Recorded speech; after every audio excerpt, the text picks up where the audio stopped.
Hello everyone, मेरा नाम है धवल जिंजुवाड़िया और आज के वीडियो में हम बात करेंगे इंडेक्स फंड्स के बारे में। हम जानेंगे इंडेक्स फंड्स क्या होते हैं, इंडेक्स फंड्स कैसे काम करते हैं, उसमें फीस और चार्जेस क्या होते हैं और ट्रैकिंग डिफरेंस क्या होता है। तो आइए वीडियो को शुरू करते हैं। As the name suggest index, तो पहले हमको इंडेक्स को समझना पड़ेगा। आई एम श्योर आपने सेंसेक्स और निफ्टी का नाम ज़रूर सुना होगा। सेंसेक्स एक इंडेक्स है जहाँ पे टॉप 30 कंपनीज की मूवमेंट को ट्रैक किया जाता है। उसी हिसाब से निफ्टी एक इंडेक्स है जहाँ पे टॉप 50 कंपनीज की मूवमेंट को ट्रैक किया जाता है। कई अलग प्रकार के इंडेक्सेस है, जैसे निफ्टी नेक्स्ट 50 इंडेक्स है, निफ्टी आईटी इंडेक्स है, नैस्डैक 100 इंडेक्सेस है। ये अलग अलग प्रकार के इंडेक्सेस है। अभी जो फंड इस इंडेक्स में इन्वेस्ट करता है उसे हम इंडेक्स फंड्स कहते हैं।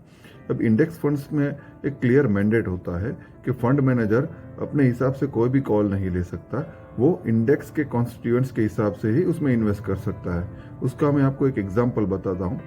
सपोज अभी कोई भी इंडेक्स में रिलायंस का वेटेज अगर 10% है तो फंड मैनेजर को अपने फंड में भी उसका वेटेज 10% ही रखना पड़ेगा। वो अपने हिसाब से कोई भी चेंजेस नहीं कर सकता। जबकि हम एक्टिव म्यूचुअल फंड्स की बात करें तो वहाँ पे पोर्टफोलियो कंस्ट्रक्शन में वो अपने हिसाब से कोई भी स्टॉक्स का वेटेजेस कम या ज़्यादा कर सकता है। ये डिफरेंस है इंडेक्स फंड्स में और म्यूचुअल फंड्स में। अभी मैं फीस और चार्जेस की बात करूँ तो एक्टिव म्यूचुअल फंड्स में बहुत सारा एक्टिविटीज़ इन्वॉल्व होती है, तो वहाँ पे चार्जेस ज़्यादा होते हैं, फीस ज़्यादा होती है। वहाँ पे 1.5% से लेके 2.5% के चार्जेस होते हैं। जबकि इंडेक्स फंड्स में ये एक्टिविटीज़ कम होती है। इंडेक्स जब भी क्वार्टरली रिवाइज होता है तभी ही इंडेक्स फंड्स में रिवीजन आता है, तो एक्टिविटीज़ कम इन्वॉल्व होने के कारण इंडेक्स फंड्स की चार्जेस की अगर बात करें तो 10 पैसे से लेके 50 पैसे तक के चार्जेस होते हैं इंडेक्स फंड्स में। एक और इम्पोर्टेंट पॉइंट का हमें ध्यान रखना चाहिए इंडेक्स फंड्स को चूज करते समय, जो कि है ट्रैकिंग एरर और ट्रैकिंग डिफरेंस। इसका मैं आपको एक एग्जांपल देके समझाता हूँ कि ट्रैकिंग एरर क्या होती है और ट्रैकिंग डिफरेंस क्या होता है। सपोज कोई इंडेक्स का रिटर्न 15% है, लेकिन फंड का रिटर्न कभी 11% आ रहा है, या कभी 12% आ रहा है, या कभी 10% आ रहा है, जो कि इनकंसिस्टेंट है। कंटिन्यूस बेसिस पे फंड मैनेजर इंडेक्स के रिटर्न्स को चेज नहीं कर पा रहा है और रिटर्न्स में जिगजैग मूवमेंट आ रही है, अप डाउन्स आ रहे हैं, तो उसको हम ट्रैकिंग एरर बोलते हैं।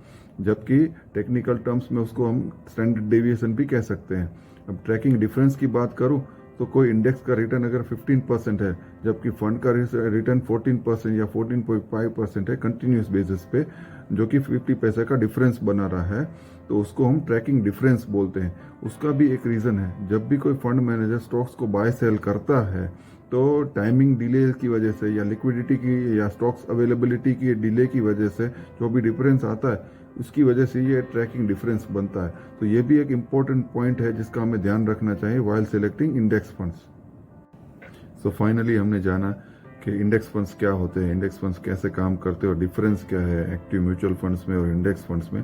तो हम ये भी डिस्कस कर लेते हैं कि किसे इंडेक्स फंड्स में इन्वेस्ट करना चाहिए। अभी जनरली कोई नया इन्वेस्टर है जो नो नथिंग इन्वेस्टर है, फर्स्ट टाइम इन्वेस्टमेंट कर रहे हैं, तो उसके लिए इंडेक्स फंड्स एक बेटर ऑप्शन है। इसका रीज़न है कि इंडेक्स फंड्स में चार्जेस कम होते हैं और इंडेक्स फंड्स में जो रिटर्न आएगा वो जो इंडेक्स को रेप्लिकेट करता रिटर्न आएगा। तो ये एक अच्छी बात है कि नए इन्वेस्टर के लिए, वो सेफ साइड पे रहेगा। तो हम सभी को अपने पोर्टफोलियो में 10 to 20% तक इंडेक्स फंड में भी इन्वेस्टमेंट करना चाहिए। So that was all about index fund. मिलते हैं हम एक नए वीडियो में नए टॉपिक के साथ। Thank you.